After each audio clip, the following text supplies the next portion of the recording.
నమస్తే, నేను Santosh. Welcome to focus. 4 ఏళ్లుగా సాగుతున్న యుక్రెయిన్ రష్యా యుద్ధానికి త్వరలోనే ఎండ్ కార్డ్ పడే అవకాశం ఉంది.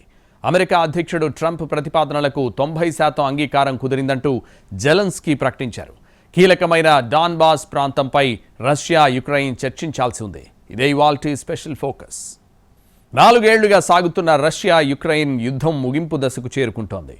2 దేశాల మధ్య చర్చలు ముగింపు దశకు చేరుకున్నట్లు తెలుస్తోంది.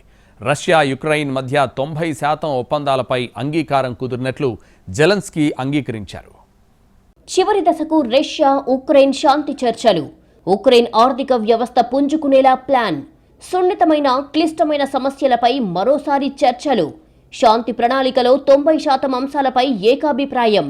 ఉక్రెయిన్ రష్యా యుద్ధానికి ఎండ్ కార్డ్ పడే అవకాశాలు దగ్గరలోనే ఉన్నాయి. 2 దేశాల మధ్య శాంతి ఒప్పందానికి అమెరికా అధ్యక్షుడు డొనాల్డ్ ట్రంప్ చేస్తున్న ప్రయత్నాలు ఫలించేలా కనిపిస్తున్నాయి. దాదాపు 4 ఏళ్లుగా సాగుతున్న భీకర యుద్ధంపై ఇరు దేశాలు ఓ అంగీకారానికి వచ్చినట్లు తెలుస్తోంది. అమెరికా ఉక్రెయిన్ మధ్య రక్షణపరమైన హామీలపై 100% స్పష్టత వచ్చింది. ఐరోపా దేశాలు కూడా ఇందులో భాగస్వాములు కానున్నట్లు తెలుస్తోంది. యుద్ధం ముగిసిన తర్వాత ఉక్రెయిన్ సైన్యం స్థాయి ఆయుధ సంపత్తిపై పూర్తిస్థాయి అంగీకారం లభించింది. ఉక్రెయిన్ ఆర్థిక వ్యవస్థను తిరిగి పుంజుకునేలా చేసే ప్లాన్ తుది దశకు చేరుకున్నట్లు తెలుస్తోంది. ఉక్రెయిన్ రష్యా శాంతి ఒప్పందం తుది దశకు చేరుకున్నట్లు ట్రంప్ వెల్లడించారు. ఈ భీకర యుద్ధం 2వ ప్రపంచ యుద్ధం తర్వాత అత్యంత భయంకరమైనదిగా ట్రంప్ అభివర్ణించారు. దీనికి ముగింపు పలకడమే తన లక్ష్యమని స్పష్టం చేశారు. ఫ్లోరిడాలోని మార్-ఏ-లాగో క్లబ్లో శాంతి ఒప్పందంపై చర్చించేందుకు ఉక్రెయిన్ అధ్యక్షుడు జెలెన్స్కీతో ట్రంప్ భేటీ అయ్యారు. ఈ చారిత్రక సమావేశం తర్వాత ఇరువురు దేశాధినేతలు మీడియాతో మాట్లాడారు. ఈ సందర్భంగా ట్రంప్ శాంతి ఒప్పందంపై కీలక కామెంట్స్ చేశారు. చర్చలు ఫలప్రదంగా జరిగాయన్నారు. జెలెన్స్కీతో సమావేశానికి ముందే తాను పుతిన్తో మాట్లాడినట్లుగా చెప్పారు. అలాగే యూరోపియన్ నేతలతో కూడా తాను మాట్లాడినట్లుగా తెలిపారు. జెలెన్స్కీతో అద్భుతమైన సమావేశం జరిగిందన్న ట్రంప్ శాంతి ఒప్పందానికి చాలా దగ్గరలో ఉన్నామని వెల్లడించారు. 2వ ప్రపంచ యుద్ధం తర్వాత అత్యంత భయంకరమైన ఈ యుద్ధాన్ని ముగించే దిశగా చాలా పురోగతి సాధించినట్లుగా చెప్పారు. శాంతి ఒప్పందం దాదాపు ఖరారైనప్పటికీ ఇంకా కొన్ని క్లిష్టమైన సున్నితమైన అంశాలు మిగిలి ఉన్నట్లు తెలుస్తోంది. ఇందులో ప్రధానమైనది తూర్పు ఉక్రెయిన్లోని కీలక భూభాగమైన డాన్బాస్ కి సంబంధించిన అంశం కూడా ఉంది. ఈ ఒప్పందంలో భూమి అంశమే ప్రధాన సమస్యగా మారింది. అయితే పరిష్కారానికి 2 దేశాలు చాలా దగ్గరగా వచ్చాయి. యుద్ధం ఇప్పుడు ముగియాలని, లేకపోతే చాలా కాలం కొనసాగితే ప్రజలు అధిక సంఖ్యలో మరణిస్తూనే ఉంటారని ట్రంప్ ఆందోళన వ్యక్తం చేశారు. శాంతి చర్చల్లో భాగంగా ఉక్రెయిన్ ప్రతిపాదించిన 20 పాయింట్ల ప్రణాళికపై ప్రధానంగా దృష్టి సారించింది ఉక్రెయిన్. శాంతి ప్రణాళికలోని 90% అంశాలపై ఇరు పక్షాల మధ్య అంగీకారం కుదిరినట్లు ఉక్రెయిన్ అధ్యక్షుడు జెలెన్స్కీ అంగీకరించారు. అలా జరగడం పుతిన్కు, జెలెన్స్కీకి తనకు ఇష్టం లేదన్నారు. అన్ని విషయాలు కొలిక్కి వచ్చినప్పటికీ ఇంకా కొన్ని అత్యంత సున్నితమైన అంశాలపై స్పష్టత రావాల్సి ఉందని జెలెన్స్కీ తెలిపారు. వీటిని ఎలా పరిష్కరించాలి, ఒప్పందాన్ని అమలు చేయడంలో అమెరికా బృందంతో కలిసి తాము ఒక అవగాహనకు వచ్చామని జెలెన్స్కీ స్పష్టం చేశారు. ఒకవైపు శాంతి చర్చలు జరుగుతుండగానే ఉక్రెయిన్ రష్యా మధ్య ఉద్రిక్తతలు తగ్గలేదు. చర్చలు జరుగుతున్న సమయంలోనే ఉక్రెయిన్లోని స్లోవియన్స్క్ నగరంలో రష్యా జరిపిన దాడుల్లో పలువురు మరణించినట్లుగా తెలుస్తోంది. ఈ ఘటనను జెలెన్స్కీ తీవ్రంగా ఖండించారు. గత వారం రోజుల్లో రష్యా 2100 డ్రోన్లు, 94 మిసైళ్లతో ఉక్రెయిన్పై భారీగా దాడులు చేసింది. క్రిస్మస్ పండుగ వేళ కూడా ఉక్రెయిన్పై రష్యా భారీగా దాడులకు తెగబడటాన్ని జెలెన్స్కీ తీవ్రంగా ఖండించారు. మనం క్రిస్మస్ సంగీతాన్ని విన్నప్పుడు సంతోషిస్తాం, కానీ ఆకాశంలో క్షిపణులు, డ్రోన్ల శబ్దం లేనప్పుడు అంతకంటే ఎక్కువ సంతోషిస్తామన్నారు. రష్యా ఉక్రెయిన్ మధ్య శాంతి చర్చలు సజావుగా సాగుతున్నప్పటికీ ప్రధానంగా 2 అంశాలపై ఇంకా ఏకాభిప్రాయం కుదరాల్సి ఉంది. రష్యా ఆక్రమించిన ఉక్రెయిన్ భూభాగాల విషయంలో ఇంకా చర్చలు కొలిక్కి రాకపోవడంతో శాంతి చర్చలు ఇంకెంతకాలం నడుస్తాయో అన్న ప్రశ్నలు వస్తున్నాయి. ఉక్రెయిన్ తన భూభాగాన్ని పూర్తిగా వదులుకోవడానికి సిద్ధంగా లేదు. ముఖ్యంగా డాన్బాస్ ప్రాంతాన్ని ఉక్రెయిన్ చాలా కీలకంగా భావిస్తోంది. అలాగే ఐరోపాలోనే అతిపెద్దదైన ఈ అణు ప్లాంట్ నియంత్రణ ఎవరి దగ్గర ఉండాలి అనేది ఇప్పుడు ఒక పెద్ద సవాలుగా మారింది. ఉక్రెయిన్కు రష్యా అధ్యక్షుడు వ్లాదిమిర్ పుతిన్ స్ట్రాంగ్ వార్నింగ్ ఇచ్చారు. శాంతియుత పరిష్కారానికి ఉక్రెయిన్ తిరస్కరిస్తే బల ప్రయోగం ద్వారా అన్ని సైనిక లక్ష్యాలను సాధించి తీరుతామని స్పష్టం చేశారు. ఉక్రెయిన్ శాంతి మార్గాన్ని కోరుకోకుంటే సైనిక శక్తిని ప్రయోగించడం మినహా తమకు మరో మార్గం లేదని తేల్చి చెప్పారు. ఉక్రెయిన్లోని డాన్బాస్, జపోరోజై ప్రాంతాల్లో రష్యా సాయుధ బలగాలు మున్ముందుకు దూసుకుపోతున్నాయి. ఉక్రెయిన్లోని జపోరోజై ప్రాంతంలో ఉన్న గులైపోల్, డొనెస్క్ పీపుల్స్ రిపబ్లిక్ లో ఉన్న దిమిత్రో పట్టణాలు రష్యా బలగాలు హస్తగతం చేసుకున్నట్లు ప్రచారం జరుగుతోంది. 46 నెలలుగా సాగుతున్న యుక్రెయిన్ రష్యా యుద్ధంలో లక్షల మంది ప్రాణాలు కోల్పోయారు. ఎంతో మంది నిరాశ్రయులుగా మిగిలిపోయారు. భవనాలు నేలమట్టం అయ్యాయి. మౌలిక వసతులు బాగా దెబ్బతిన్నాయి. రష్యా కంటే యుక్రెయిన్కే అపార నష్టం జరిగింది. 4 ఏళ్లుగా ఉక్రెయిన్ రష్యా యుద్ధం. 46 నెలలుగా ఇరు దేశాల మధ్య భీకర పోరు. మరుభూములుగా గ్రామాలు, పట్టణాలు, ఎక్కడ చూసినా మృత్యువు విలయ తాండవం. ఉక్రెయిన్పై దాదాపు 4 ఏళ్లుగా బాంబుల వర్షం కురిపిస్తూనే ఉంది రష్యా.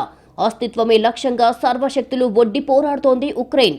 అణ్వస్త్ర సామర్థ్యం, అమేయ సైన్యంతో కొద్దిగా ఆక్రమించుకుంటూ వస్తున్న రష్యాను నిలువరించేందుకు ఉక్రెయిన్ యుద్ధం చేస్తూ శతదా ప్రయత్నాలు చేస్తోంది. వచ్చే ఫిబ్రవరికి సరిగ్గా 4 ఏళ్లు పూర్తవుతాయి. రష్యా కన్నెరజేసి వేలాది సైన్యంతో చేస్తున్న భీకర గగనతల భూతల దాడుల్లో ఉక్రెయిన్లో సాధారణ ప్రజల వేలాది కలల సౌధాలు పేకమేడల్లా కూలి నేలమట్టమయ్యాయి. వేలాది మంది అమాయకులు ప్రాణాలు కోల్పోయారు. సైనికులు పిట్టల్లా రాలిపోయారు.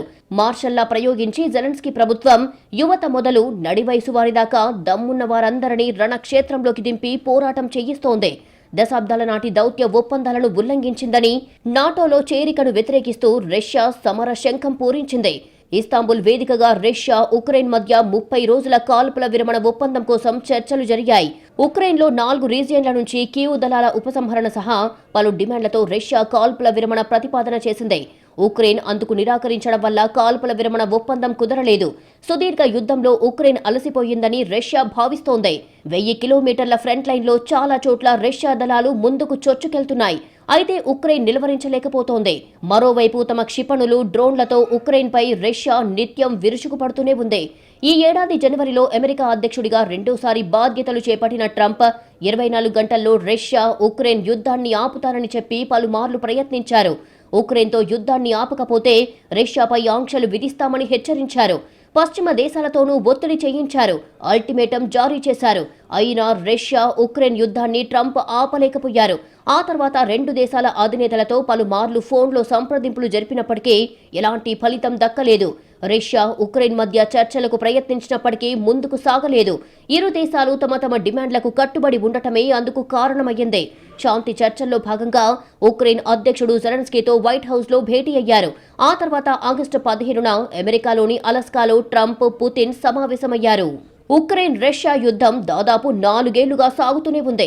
46 నెలలుగా ఇరు దేశాల మధ్య భీకర పోరు కొనసాగుతోంది. ఇరువైపులా వేలాది మంది సైనికులు ప్రాణాలు కోల్పోయారు. భీకర గగనతల భూతల దాడుల్లో ఉక్రెయిన్లో సాధారణ ప్రజల కలల సౌధాలు పేకమేడల్లా కూలి నేలమట్టమయ్యాయి. పెద్ద మొత్తంలో మౌలిక సదుపాయాలు ధ్వంసమయ్యాయి. ఈ యుద్ధం ఉక్రెయిన్ ప్రజలపై మానసికంగా తీవ్ర ప్రభావం చూపింది.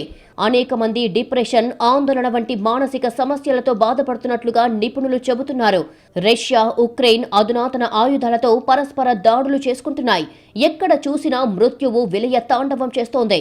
వేలాది మంది అమాయక ప్రజలు అసువులు బాశారు. ఇరువైపులా వేలాది మంది సైనికులు ప్రాణాలు కోల్పోయారు. గ్రామాలు, పట్టణాలన్నీ మరుభూములుగా మారిపోయాయి. ఇళ్లు, పెద్ద భవనాలు పేకమేడల్లా కూలిపోయాయి. ఏళ్ల తరబడి శ్రమించి సాధించిన ప్రగతి ఫలాలు కళ్ల ముందే కనుమరుగైపోయాయి. ఈ యుద్ధంలో రష్యా కంటే ఉక్రెయిన్ ఎక్కువగా నష్టపోయింది. ఆర్థికంగా, సైనికంగా చితికిపోయినా రష్యాకు తలవంచకుండా అస్తిత్వమే లక్ష్యంగా ఉక్రెయిన్ పోరాడుతోంది. పవర్ హౌస్ రష్యాను నిలువరించేందుకు మిత్ర దేశాల సాయంతో ఉక్రెయిన్ తన సర్వశక్తులు ఒడ్డి పోరాడుతోంది. యుద్ధం కారణంగా ఉక్రెయిన్ భారీ ఆస్తి, ప్రాణ నష్టం చవిచూసింది. అధికారిక లెక్కలు తెలియకపోయినా ఈ 3 ఏళ్లలో ఇరువైపులా సుమారు 2 లక్షల మందికి పైగా మరణించినట్లు ఓ అంచనా.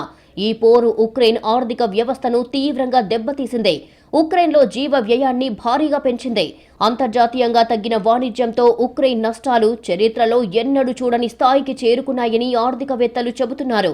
దాడుల్లో ఆనకట్టలు, రహదారులు, భవనాలు, వ్యవసాయ క్షేత్రాలు, పాఠశాలలు, కర్మాగారాలు ఇలా మౌలిక వసతుల వ్యవస్థ బాగా దెబ్బతింది. ఎన్నో రంగాలు తిరోగమనంలో పయనిస్తున్నాయి. ద్రవ్యోల్బణం పెరిగి నిత్యావసరాల ధరలు ఆకాశాన్నంటాయి. ఈ ఏడాది జనవరి నాటికి ఉక్రెయిన్లో ద్రవ్యోల్బణం 13% పెరిగింది.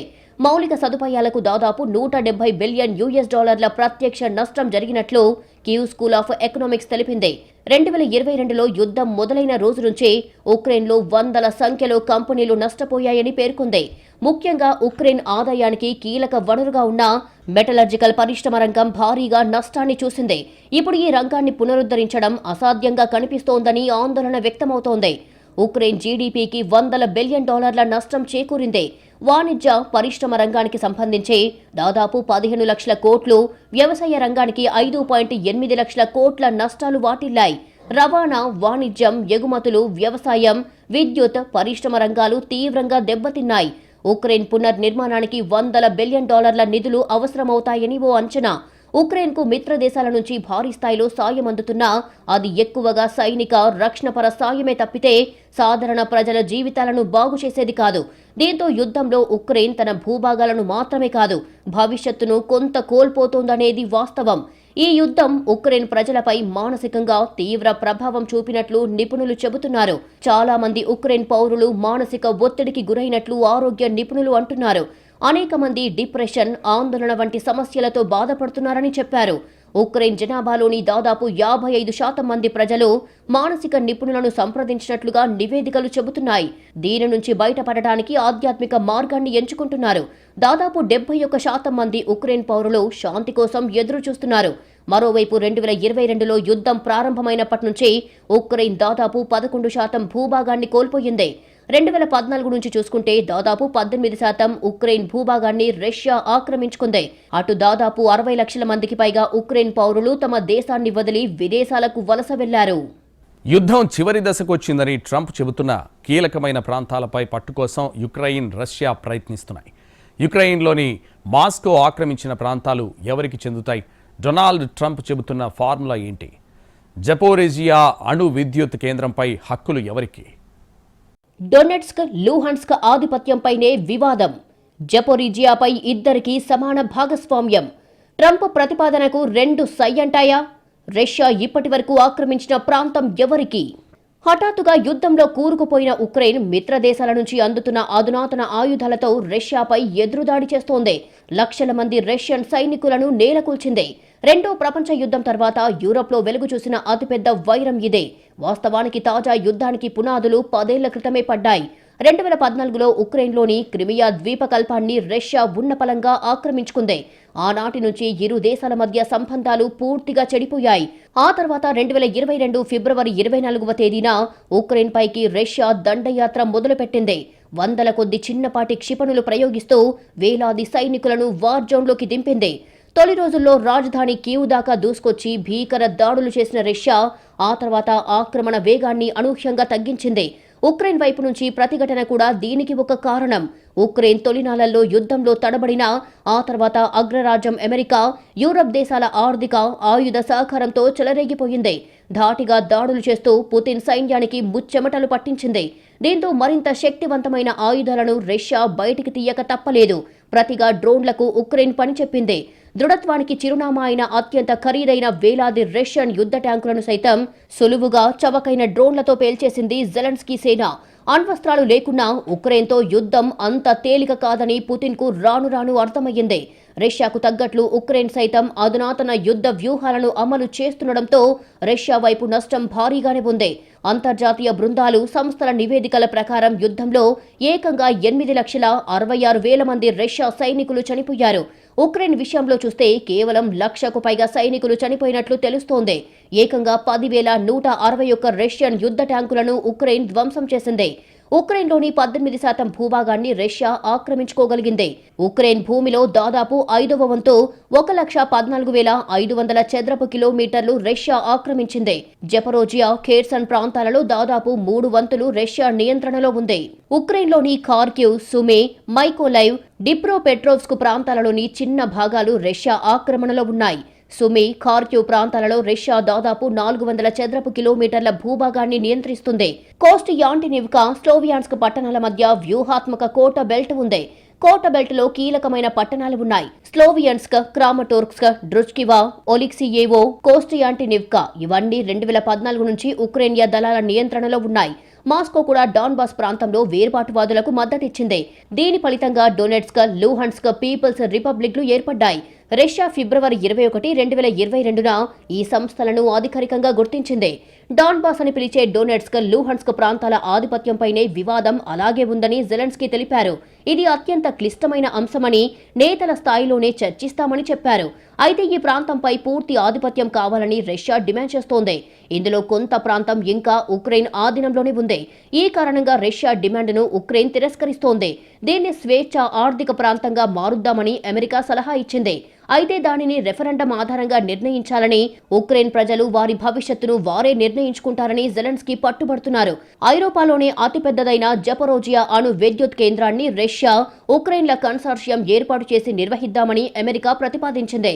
దీనిపై ఇద్దరికీ సమాన భాగస్వామ్యం ఉండేలా చూస్తామని చెప్పింది.